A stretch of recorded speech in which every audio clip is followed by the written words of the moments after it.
Superstitions are beliefs not based on reason or knowledge. Often, superstitions come with belief in some ominous circumstance or event that takes effect after something less significant. For example, today, many Americans believe bad luck will follow if they walk under a ladder, break a mirror, or open an umbrella indoors. Americans living in the British colonies also held many beliefs in magic and superstition.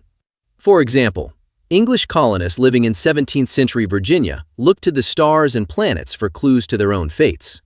Colonists living on the frontier often had their babies wear corn beads around their necks to ease teething, or a necklace with a coin medallion to protect from nosebleeds. However, nowhere in the colonies did superstitions have such consequential effects on the lives of people as they did in colonial Massachusetts. According to historian David Hackett Fisher, the Puritans, a religious group living in colonial Massachusetts during the 1600s, had no conception of what we would call an accident. There were no random events in Puritan thinking. Everything was thought to happen for a purpose. The Puritans were always trying to read events for clues to how God felt about them, about whether God was pleased or upset with them, and they were deeply concerned about other forms of magic that threatened God's powers. Soon, this belief system would lead to deadly consequences in America. In 1689, English monarchs William and Mary started a war with France in the American colonies. Known as King William's War to colonists, the conflict ravaged regions of upstate New York, Nova Scotia, and Quebec, sending refugees into the county of Essex and, specifically, Salem Village in the Massachusetts Bay Colony. Salem Village is present-day Danvers, Massachusetts. Colonial Salem town became what's now Salem. The displaced people placed a strain on Salem's resources, aggravating the existing rivalry between families with ties to the wealth of the port of Salem and those who still depended on agriculture.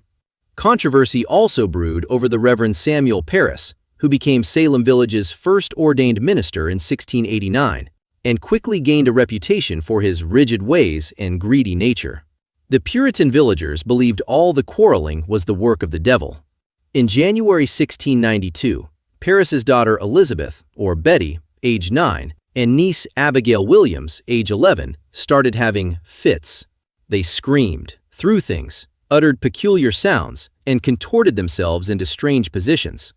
A local doctor blamed the supernatural. Another girl, 12-year-old Ann Putnam Jr., experienced similar episodes.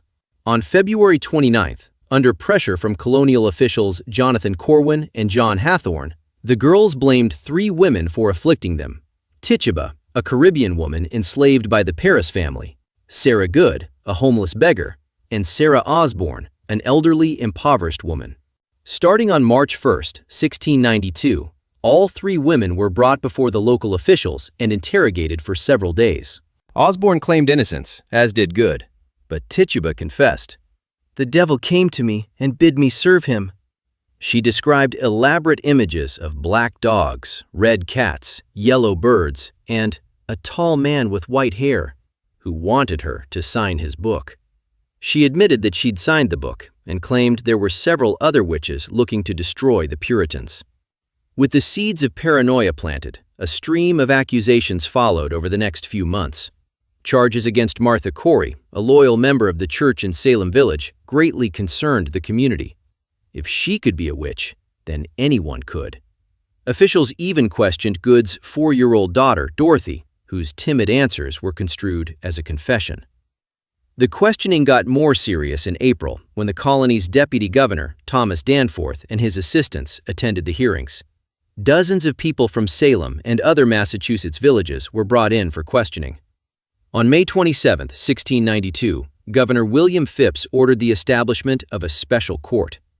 The first woman brought in front of the special court was Bridget Bishop, an older woman known for her gossipy habits.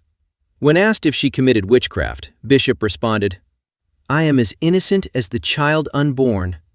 The defense must not have been convincing because she was found guilty and on June 10th became the first person hanged on what was later called Gallows Hill. Just a few days after the court was established, respected Minister Cotton Mather wrote a letter imploring the court not to allow spectral evidence, testimony about dreams and visions. The court largely ignored this request, sentencing the hangings of 5 people in July, 5 more in August, and 8 in September. On October 3rd, following in his son Cotton's footsteps, Increase Mather, then president of Harvard, denounced the use of spectral evidence. It were better that 10 suspected witches should escape than one innocent person be condemned. Phipps, in response to these pleas and his own wife's questioning as a suspected witch, prohibited further arrests and released many accused witches. He dissolved the special court on October 29th, replacing it with a superior court which disallowed spectral evidence and condemned just 3 out of 56 defendants. By May 1693, Phipps had pardoned all those still imprisoned on witchcraft charges, but the damage was already done. 19 men and women had been hanged on Gallows Hill. Giles Corey, Martha's 71-year-old husband, was pressed to death in September 1692 with heavy stones after refusing to submit himself to a trial. At least 5 of the accused died in jail. Even animals fell victim to the mass hysteria, with colonists in Andover and Salem Village killing 2 dogs believed to be linked to the devil.